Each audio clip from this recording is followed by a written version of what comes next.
Alhamdulillah wassalatu wassalamu ala rasulillah Sayyidina Muhammad ibn Abdillah wa ala alihi wa sahbihi wa mawala la hawla wa la quwata illa billah. Bu Nyai Sinta Nuriyah yang kita hormati,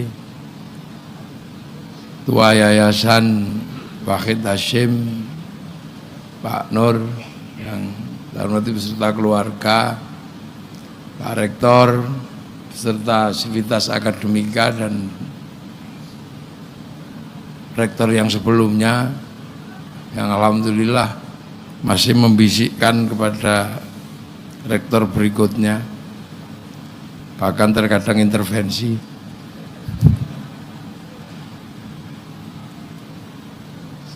Dari seluruh undangan, para hadirin wal hadirat yang berbahagia. Ini bahasa akademik jadi rada beda. Ning pesantren iki khol ngono wis.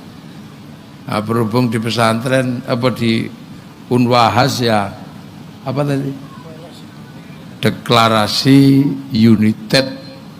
Angel kiai bahasano. Wis pokoke ngoten niku lah Pak Nur gawe angel tok. Jadi tiga tokoh ini secara berkesinambungan memberikan kontribusi yang luar biasa kepada bangsa Indonesia, terutama dari sisi yang paling pelik, dari sisi yang paling rumit dan rentan konflik. Tiga tokoh ini. Jadi hal-hal yang lain itu lebih teknis dan lebih mudah. Di dalam sebuah negara, semua konflik ada jalan keluarnya. Orang menikah kalau konflik, jalan keluarnya ya ke pengadilan, ada tempatnya. Orang ribut tanah di negara, datang aja ke BPN atau ke pengadilan, ke agraria, ketemu jalan keluarnya. Semua ada jalan keluarnya. Duren hilang, ada jalan keluarnya, polisi. Tapi yang paling rumit di dunia ini, di negeri ini, adalah agama. Karena kalau terjadi konflik, itu wasitnya nggak ada. Ini jadi membicarakan tiga tokoh ini adalah membicarakan ada ruang dengan kontribusi yang paling rumit di sebuah negara. Ribut rektor, senat, kementerian, beres. Jadi apapun ada jalan keluarnya. Yang paling susah itu di negeri manapun itu adalah konflik agama. Keributan agama, konflik agama karena Tuhan tidak pernah turun tangan. Ini yang benar, ini yang salah. Maka sumbangsih orang yang mampu membangun agama secara inklusif itu sesungguhnya adalah sumbangan yang luar biasa. Dan mungkin bukan sesuatu yang mudah untuk dilakukan. Mbah Hashim, Gus Dur, Mbah Wahid ini memberikan kontribusi di situ.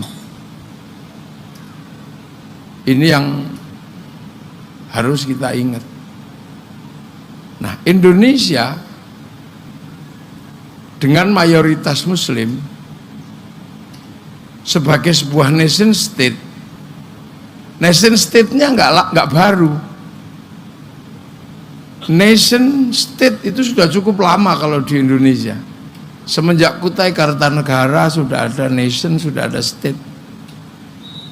Yang terbesar bahkan Majapahit. Bahkan Singasari sudah bisa menaklukkan Mongolia. Artinya sebagai sebuah nation dan sebagai sebuah state, sebagai sebuah bangsa dan sebagai sebuah negara, kita belajarnya sudah cukup lama. Nah, Islam datang ke Nusantara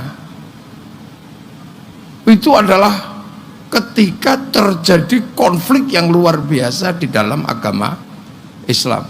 Ini yang harus diingat. Kenapa sampai kemudian Islam itu bergerak keluar Arab? Itu salah satunya adalah karena konflik yang luar biasa, yang nggak bisa kita nafikan. Bahkan sampai cucu Nabi pun dipenggal. Ini peristiwa yang terjadi di dalam agama. Pertanyaannya, kenapa ketika masuk ke Indonesia toksik-toksiknya itu hilang gitu. Gitu lah. Jadi yang tadinya rentan konflik, yang tadinya rentan, ini kok begitu masuk ke Indonesia kok jadi soft. Nah ini, jadi ini tidak dengan sendirinya. Karena konflik antara Abbasiyah, Umayyah, Fatimiyah, itu kan konflik yang luar biasa, saling bunuh antar anak, saling bunuh dalam keluarga. Tapi alhamdulillah ketika datang ke Indonesia, ini soft. Datang ke Afrika, ini keributannya nggak berhenti sampai hari ini.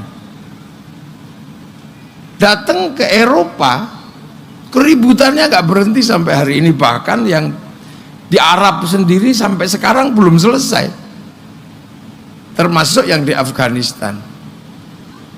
Kenapa yang datang ke sini ini soft dan berkembang loh ya. Ini yang kadang saya nggak habis pikir. Akhirnya ya terpaksa saya nanya, karena referensinya hampir nggak ada. Referensi yang kenapa yang begitu masuk ke sini, ini kok terfilter, sehingga semua negara yang melakukan studi Islam itu punya catatan-catatan tersendiri terhadap Islam Indonesia.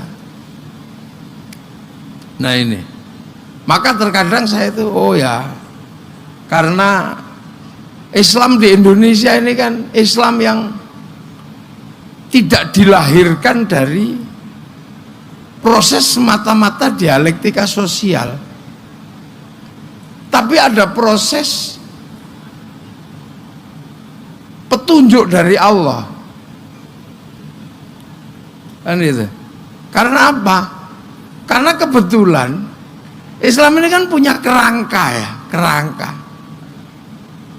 Kerangka pertama adalah Islam di zaman Rasulullah. Ini yang pertama.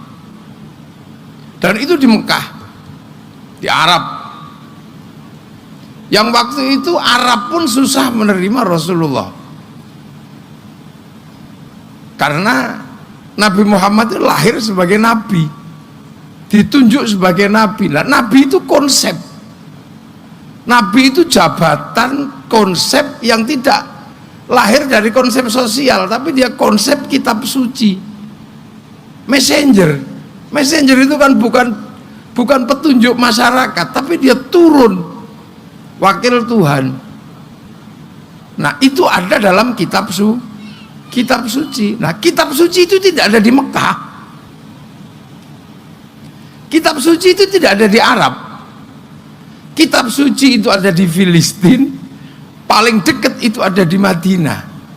Mekah kosong, fatrah. Karena Mekah itu ditinggal Nabi, itu Nabi terakhir di situ itu Nabi Ismail. Setelah Nabi Ismail, tidak ketemu Nabi lagi sudah. Jadi ketika ada Nabi, orang Mekah nggak kenal Nabi itu siapa, Nabi itu apa. Kalau seandainya Nabi Muhammad itu di Filistin, nggak terlalu susah, wong sudah kenal. Kayak Semarang kedatangan kiai ya paham lah, Gus Mafik gitu. Wong paham kiai di sini. Coba kalau saya di aborigin atau di pedalaman Irian gitu, pasti dikira tim pemburu babi.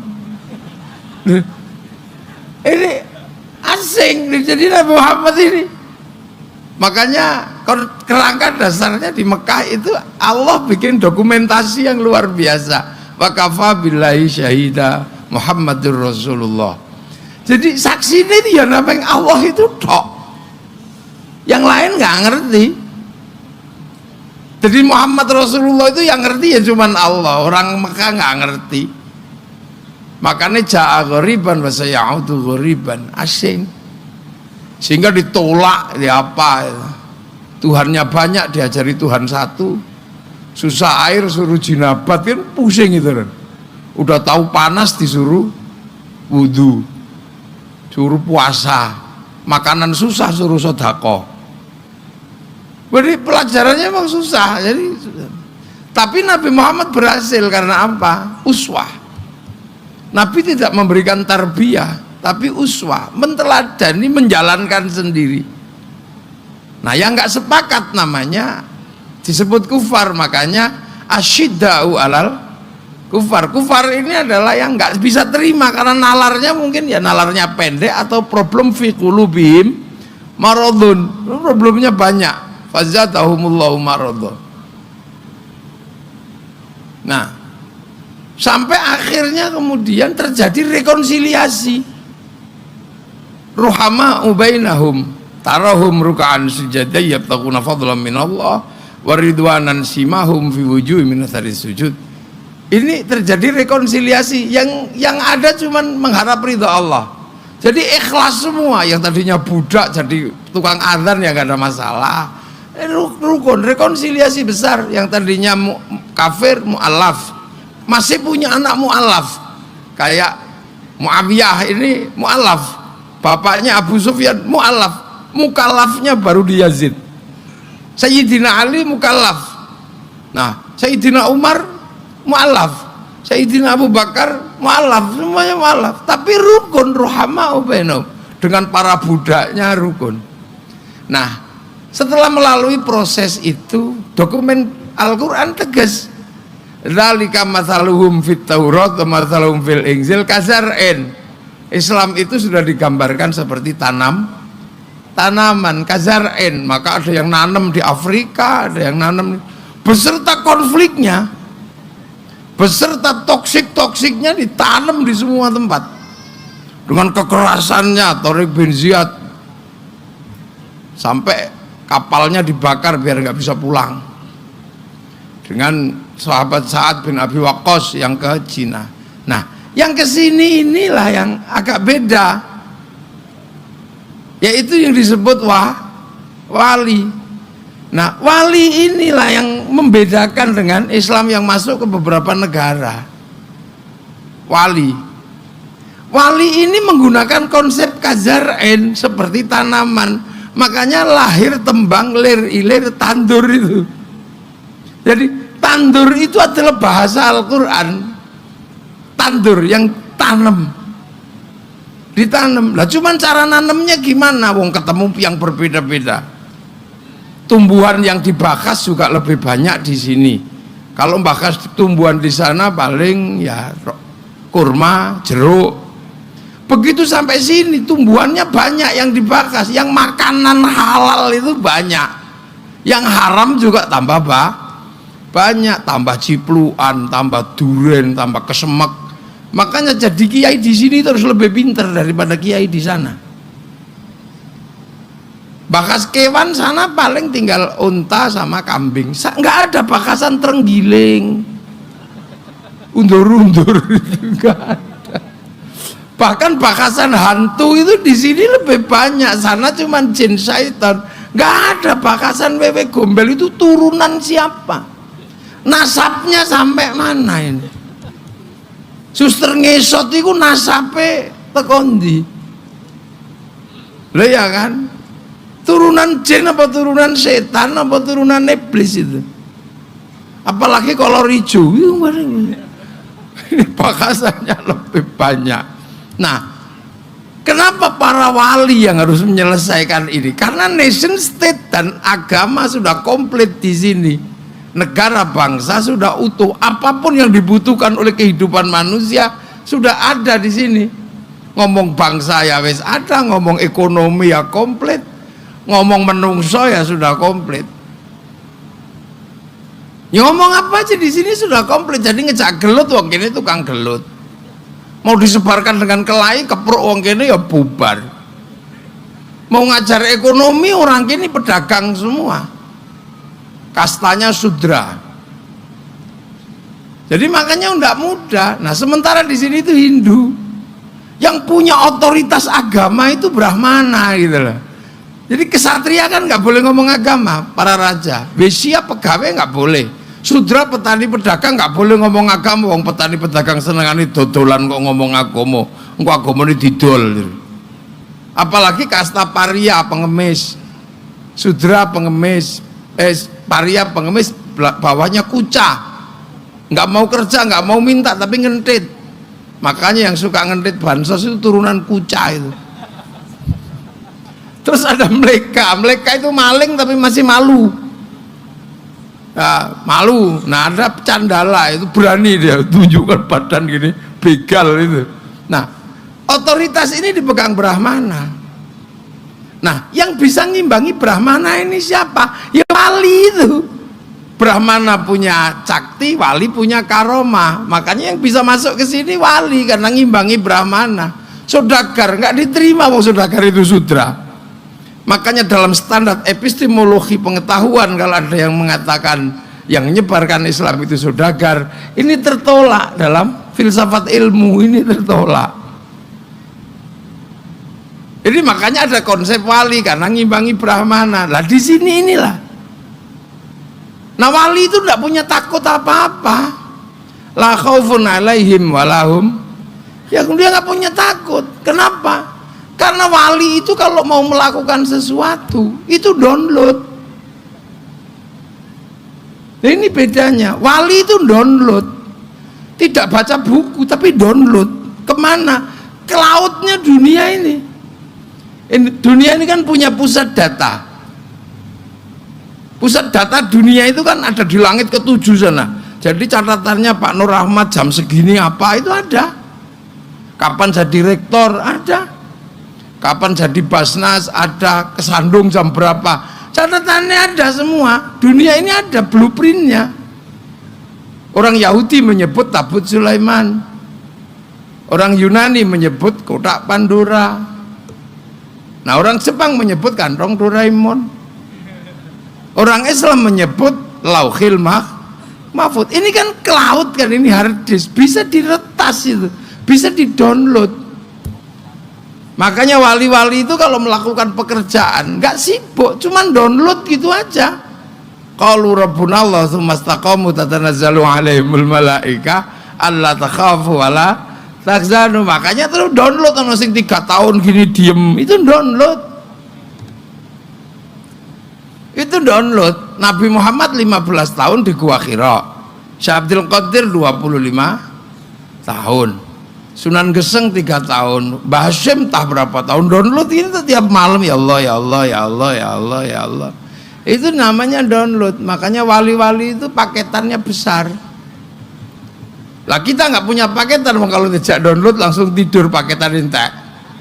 Ya Allah, ya Allah, ya Allah, ya Allah. Loh itu kan. Loh makanya kan kita dari awal sudah diajarkan bagaimana menggunakan konsep download. Pelajaran dasar pertama adalah kita diajarkan saling mendoakan, saling kirim doa, kan gitu, saling kirim doa. Karena apa? Manusia itu punya catatan di sana, diregister sebelum turun ke sini. Alastu birabbikum qalu bala syahidna. Terus dikasih paketan kan, manusia itu jodohnya ini, rezekinya ini, nyawanya sekian. Kalau paketannya habis ya kick, udah selesai, mati. Loh makanya manusia itu saling bisa mendoakan, saling apa, kayak handphone kan gitu, kayak handphone itu kan terdaftar di situ, makanya bisa download, kemudian bisa sharing, saling gambar, kirim foto, kirim apa, yang penting punya paketan. Kalau nggak punya paketan pakai wifi gratisan. Lah manusia kan juga sama, yang dikirim apa? Al-Quran, doa, Fatihah kayak tadi itu. Yai Ismail itu kirim Fatihah, tahlil itu. Nah kenapa Quran? Karena Quran itu juga downloadan PDF. Duh, jangan dikira Quran itu enggak downloadan, bal huwa Qur'anum Majid fi lauhim mahfud. Makanya Iqra dan seterusnya itu Quran. Nah Quran itu downloadan, produk cloud lauhil mahfud. Makanya Quran itu turun itu pakai coding, ada algoritmanya. Algoritmanya apa? Abjadun hawazun. Makanya Quran itu ada coding-coding tertentu, alif lam mim nun kaf ya ain sad. Itu kalau dalam bahasa cloud atau dalam bahasa ini, itu namanya coding, algoritma.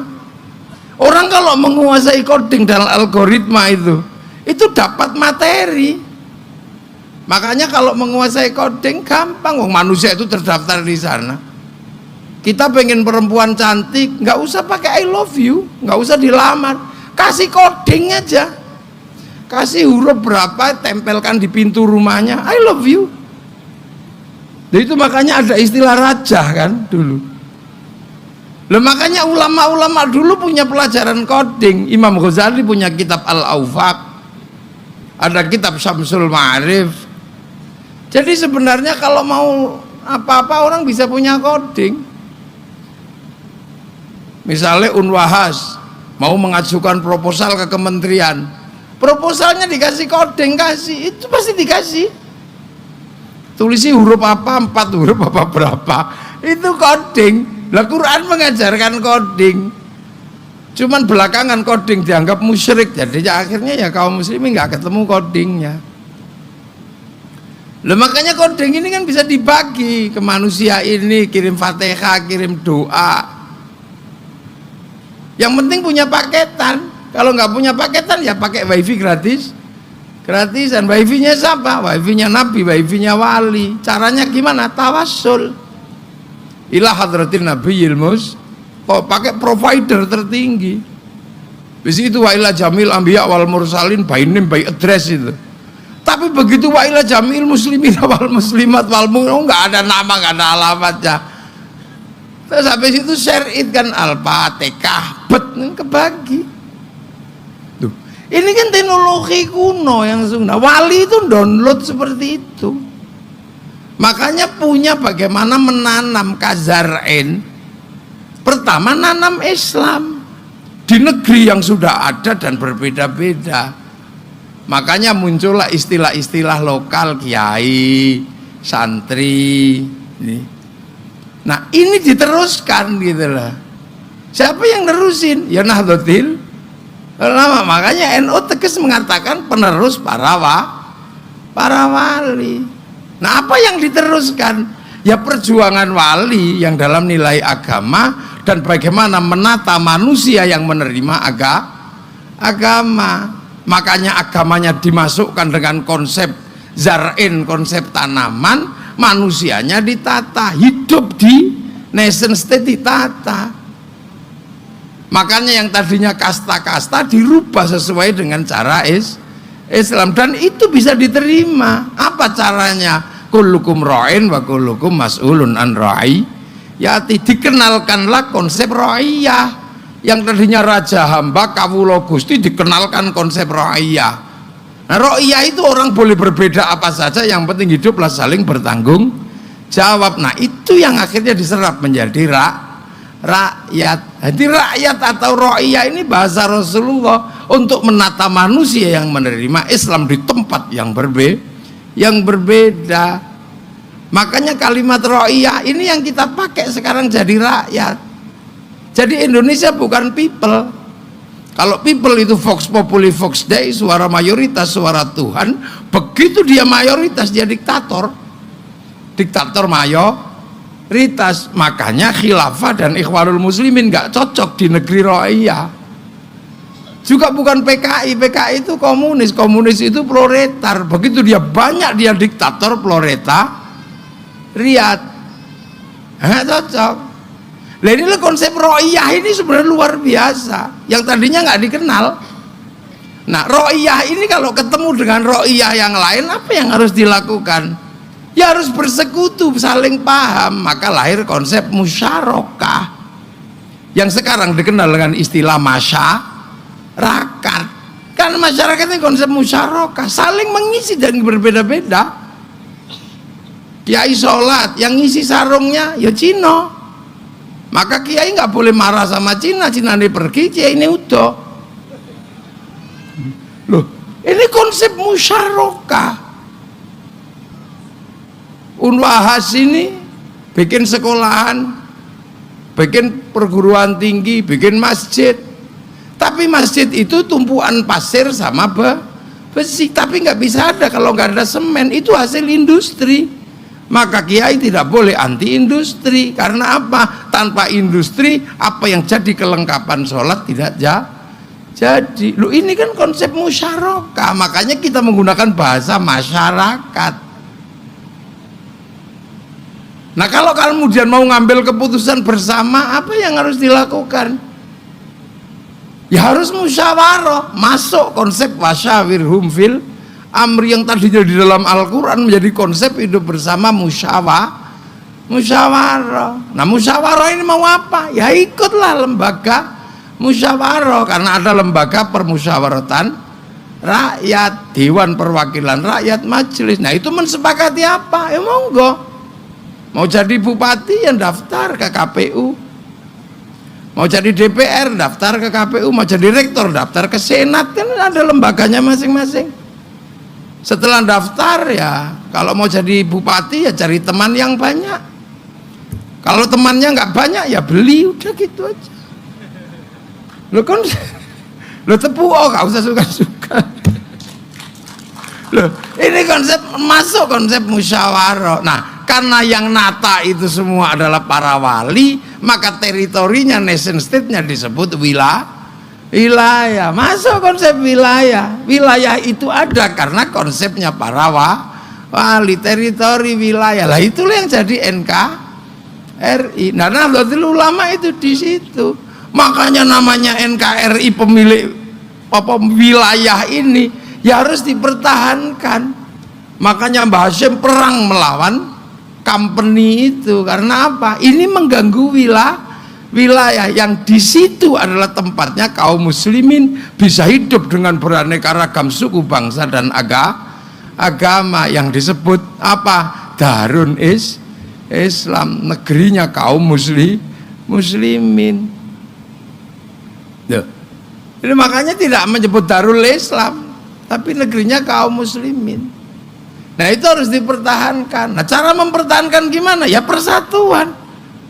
Maka Mbah Hashim menerima traffic tinggi, menjadi lampu merah dari para ulama. Berdirilah MIAI, Majelis Islam A'la Indonesia. Itu kelompok-kelompok yang berbeda. Jadi yang lain baru mari kita bangun kerukunan di 212. Mbah Hashim sudah duluan ketua MIAI.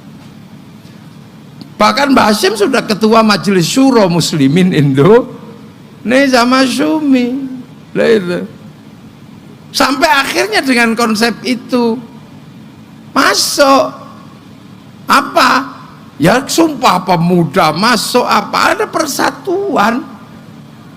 Jadi menjadi nation state, menjadi Indonesia, landasannya banyak. Dan agama yang dibawa Mbah Hashim menjadi agama yang inklusif, menerima perbedaan itu karena konsep ra'iyah. Coba kalau konsepnya muslim kafir gitu, kayak yang sekarang anak-anak kafir itu, yo tawur ora ono enteke.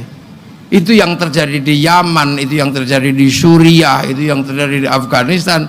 Konsepnya masih asyidau alal kufar, bukan ruhamau bainahum. Loh, inilah yang terjadi. Nah, itu makanya konsep ra'iyah ini dipegang. Nah, setelah itu kemudian persiapan bagaimana terjadi kemerdekaan. Nah, kemerdekaan itu konsensus bersama. Maka konsensus bersama diperjuangkan pakai Pancasila. Karena apa? Karena konsepnya NKRI, Negara Kesatuan Republik Indonesia. Yang di situ beda dengan Arab. Arab satu bangsa pecah puluhan negara. Cina satu bangsa pecah puluhan negara, Eropa satu bangsa pecah puluhan negara, kita puluhan suku bangsa agama mampu bersatu dalam satu negara kesatuan Republik Indonesia. Maka Pancasila. Nah, memperjuangkan Pancasila ini kan berarti memperjuangkan pembentukan nation state. Maka di situ ada dokurit suzun bitu syakai, ada dokurit suzun bi ingkai, panitia persiapan kemerdekaan. Tuhan tidak pernah ditinggal. Maka yang pertama ketuhanan. Setelah ketuhanan, yang masuk berikutnya adalah urusan manusia, karena urusan dunia ini nggak ada yang jauh dari urusan manusia. Ada kursi juga karena bokong manusia, ada jalan raya karena kaki manusia, semua manusia. Bahkan pengajian ini sebenarnya nggak ada hubungannya sama bunga, tapi kenapa bunga ada di sini? Karena ada mata manusia. Kenapa ada pabrik pempes? Karena ada manusia. Kenapa ada pabrik bekel? Ya karena gigi manusia. Maka manusia jangan lupa bahwa di atas itu semua ada Tuhan. Prinsip ketuhanan itu apa? Prinsip itu sederhana. Manusia mau melakukan apapun boleh. Sampai bikin negara, bikin pabrik lipstik, bikin pabrik apa boleh. Yang diminta Tuhan cuma satu, akui. Nggak akan ada pabrik lipstik kalau tidak ada bibir yang dibikin oleh Allah. Nggak ada pabrik bekel kalau nggak ada gigi yang dibikin oleh Allah. Mau punya istri yang banyak, cantik semua boleh. Tapi itu nggak akan pernah terjadi kalau nggak ada burung yang dibikin oleh Allah. Cuman gitu, nilai manusia dan ketuhanan batasnya di situ. Manusia nggak bisa hidup tanpa persatuan. Nah ini yang diperjuangkan oleh Mbak Wahid sudah. Tanpa persatuan nggak bisa, manusia nggak bisa mandiri. Nah, konsep persatuan itu hanya bisa terjadi kalau ada egalitarianism. Apa itu egalitarianism? Kesetaraan dalam sikap hidup bersama-sama lah. Konsep kesetaraan hidup bersama-sama itu kalau Islam memperkenalkan ra'iyah, maka pelandasan kebersamaannya adalah kerakyatan. Hanya sikap hidup berbeda, saling bertanggung jawab yang bisa menerima perbedaan. Nah itulah konsepnya kayak kerakyatan. Tapi kerakyatan itu gak mudah, butuh didikan hati yang kuat, butuh hati yang luas, yang penuh nilai ketuhanan. Hati itu adalah hati yang penuh hikmah. Maka kerakyatan hanya bisa dipimpin oleh hikmah. Itu pun butuh kebijaksanaan. Jadi gubernur Jawa Tengah asalnya kota Semarang, yang diurusi cuman kota Semarang tok, itu namanya bijaksini. Jadi presiden asalnya Jakarta, yang diurus Jakarta tok, itu bijaksini. Kebijaksanaan itu pun harus dimusyawarahkan, itu pun harus ada perwakilan, baru tercipta keadilan sosial bagi seluruh rakyat Indonesia. Ini yang diperjuangkan oleh Mbah Wahid Hasyim. Untuk apa? Meneruskan konsep ra'iyah, musyarakah, musyawarah sampai terbentuk majelis permusyawaratan rakyat, dewan perwakilan rakyat. Itu ada dalam dokurit suzun bitu syakai, dokurit suzun bi ingkai. Mbah Wahid ada di situ.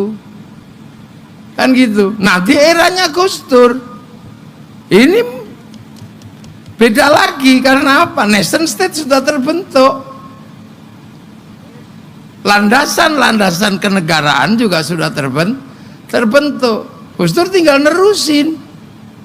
Nah, Gus Dur nerusin, ya konstitusi dipegang, konsep inklusif ra'iyah musyarakah ya dipegang. Cuman kan kemudian Gus Dur ketika jadi presiden, dunia sudah berubah. Tapi karena kiai-kiai itu suka khol kayak begini, menceritakan masa lalu, maka ketika dunia berubah, bahkan pasca terjadinya perubahan kapitalisme ke developmentalism, dunia sudah berubah secara agama. Santri aman. Karena apa? Karena konsep inklusif dari awal itu. Perubahannya ada di mana? Pasca Megatrend 2000 yang ditulis oleh John Naisbitt, Kemudian ada gagasan besar yang namanya Clash of Civilization yang ditulis oleh Samuel Huntington. Kan orang sekolah kan mesti ingat itu. Clash of Civilization, pertempuran timur barat antara Amerika sama Cina, ujungnya Taoism melawan Anglo-Saxon. Negara-negara yang tidak punya jangkar agama kok panik semua. Panik ini kalau nggak punya kaki agama, dia nggak bisa terlibat dalam clash masa depan. Maka beberapa negara investasi di dunia agama, merawat kembali agama, tapi mau bikin agama baru nggak mungkin. Akhirnya apa? Recycling produk agama yang sudah lewat, direkparasi ulang, tawarkan ke pasar. Nah, agar pasar bisa menerima produk recycling, pasar ini harus dibikin ahistoris, sejarah dihilangkan, maka harus ada kembali pada Quran Sunnah, kembali kepada perjanjian lama. Ini kan sebenarnya menghilangkan turos, menghilangkan sejarah yang sangat panjang. Santri nggak bisa, karena santri tahu sejarahnya. Oh, ini produk recycling, oh ini enggak. Nah, bagi yang tidak, yang kehilangan histori, ya pasti dia terima, oh ya ini produk baru, padahal ini produk lama. Itu kan sebenarnya teori black market. Cuman celakanya ini black market religion, pasar gelap agama. Nah, itu yang kita alami.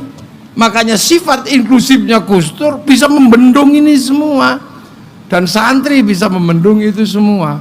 Ini di dalam akhirnya negara selamat ketika ada Arab Spring, sana jebol semua karena kehilangan turos. Sini masih aman, santri semua ngomongin NKRI harga mati, awas bahaya laten Wahabi. Untuk santri itu sesungguhnya apa? Membentengi yang namanya nation state. Karena begitu nation state ini geser, kelompok baru yang ahistoris akan masuk, seperti Ikhwanul Muslimin, seperti Hizbut Tahrir. Dia mengulang atiullah, mari taat kepada Allah. Semua orang tergiur untuk ikut kembali taat kepada Allah. Wa atiur Rasul, semua orang suka mari taat kepada Rasul. Tapi begitu gagasan berikutnya adalah wa ulil amri. Begitu wa ulil amri minkum, dia sudah telat membentuk nation state, karena semua negara, semua tempat sudah ada nation state. Makanya dia menjadi musuh semua negara. Lah itulah makanya Islam pernah menjadi landasan pergeseran mau membentuk negara baru di setiap nation state yang sudah ada. Kenapa Indonesia selamat? Karena Indonesia punya turos, ada Nahdlatul Ulama, ada Gus Dur, ada Kiai Wahid ini loh. Jadi jangan salah, makanya santri tidak pernah lupa khol, juga merawat bangsa dan negara.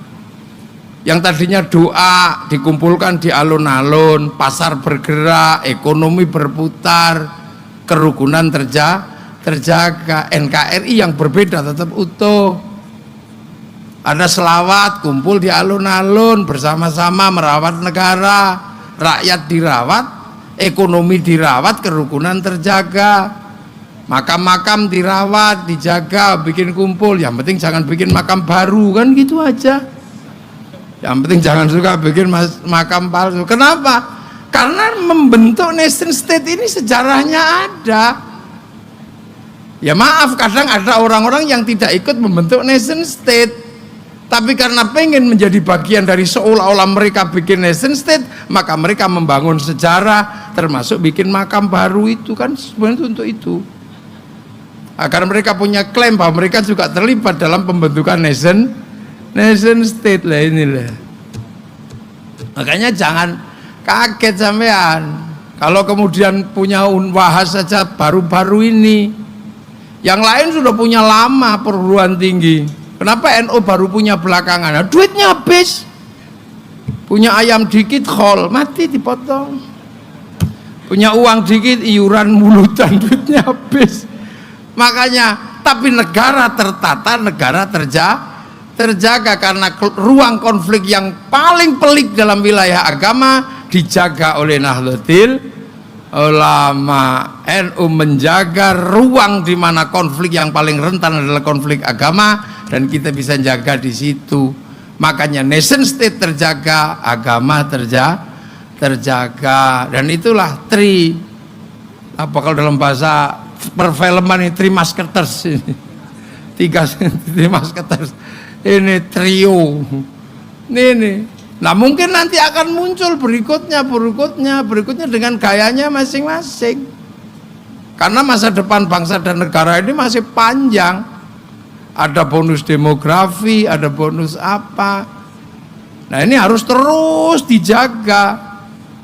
Maka Nahdlatul Ulama nggak pernah melupakan, dijaga, cerita dijaga. Kalau Amerika cara menjaganya lewat film, kita lewat hall. Amerika menjaga sejarahnya lewat film, mulai Wild Wild West sampai The Last of the Mohican diceritakan. Kalah di Vietnam dia bikin Rambo 1 sampai 6. Kalah dengan terorisme bikin 12 Strong.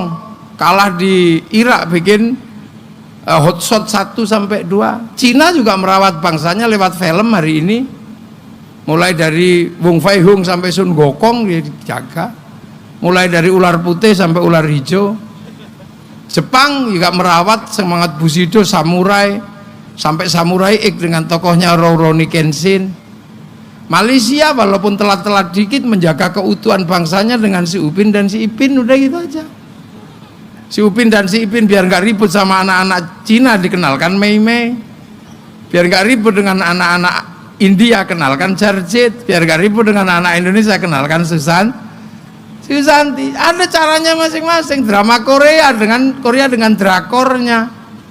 Dan di situ nanti pada akhirnya adalah produksi akan berbalik, karena produksi sebuah negara harus ada konsumsi. Konsumsi terbesar konsumsi dalam negeri. Nah, konsumsi dalam negeri berbanding lurus dengan rasa cinta pada bangsa dan negara, itu pasti Unwahas akan gagal kalau tidak mampu membangun rasa cinta pada bangsa dan negara. Ya kan? Saya ini generasi 90-an. Konser terbesar di dunia waktu itu Metallica ada di Moskow, 6 juta penonton, dan semua mengatakan ini nggak akan pernah disaingi. 6 juta penonton, bahkan Woodstock kalah. Tiba-tiba ada Corona, kalah sama BTS. Sekali konser 100 juta orang yang nonton, seminggu 4 kali. Saya hitung selama setahun duit masuk ke Korea lewat BTS 2.500 triliun. Cina yang udah siap dari awal, begitu coding algoritma internasional disepakati, dia daftarkan hurufnya, sehingga dia bisa lawan Amazon pakai Alibaba, dia bisa lawan Facebook pakai QQ Ren, dia bisa lawan WhatsApp pakai WeChat. Kita nggak bisa daftar karena kita ribut huruf mana yang mau didaftarkan. Pakai huruf Jawa, Sunda nggak mau, akhirnya ABCD, algoritmanya sama, jadi kita nggak akan pernah bisa punya ketahanan data. Coba pakai huruf Jawa, walaupun sementara gitu, Belgedes, orang nggak tahu. Duh, ini penting, nanti Unwahas juga mesti bahas ini, karena kita punya ketahanan digital, bukan cuma ketahanan pangan. Cina hari ini menguasai dunia karena apa? Punya algoritma tersendiri. Walaupun bermasalah karena gandum nggak bisa didownload, babi nggak bisa didownload, dia harus tetap ditanam. Lah ini makanya saya tadi ngusulkan sama Pak Ketua Yayasan ini, bikinlah fakultas ketahanan pangan gitu. Nggak semuanya harus pertanian, ketahanan pangan, karena Indonesia itu pangannya macam-macam. Kalau sana kan cuman nasi, gandum, sini bisa telo, bisa porang, bisa macam-macam. Itu ketahanan pangan lainnya. Jadi 3 hal ini adalah inspirasi, pondasi meletakkan bagaimana bangsa ini harus bergerak ke depan di era pertarungan global. Karena semua negara sekarang sudah bersaing dalam era pertarungan global. Semoga apa yang kita lakukan hari ini membanggakan mereka-mereka yang sudah pergi mendahului kita. Ada Mbah Hashim, ada Kiai Wahid, ada Gus Dur, dan mungkin nanti ada penerus-penerus yang lain. Kita doakan lahirlah dari Universitas Wahid Hasyim ini penerus-penerus masa depan bangsa dan negara. Al-Fatihah. إياك نعبد وإياك نستعين اهدنا الصراط المستقيم صراط الذين أنعمت عليهم غير المغضوب عليهم ولا الضالين آمين. بسم الله الرحمن الرحيم الحمد لله رب العالمين حمدا ناعمين حمدا شاكرين حمدا يوافي نعمه ويكافئ مزيدا يا ربنا لك الحمد كما ينبغي لجلال وجهك الكريم وعظيم سلطانك.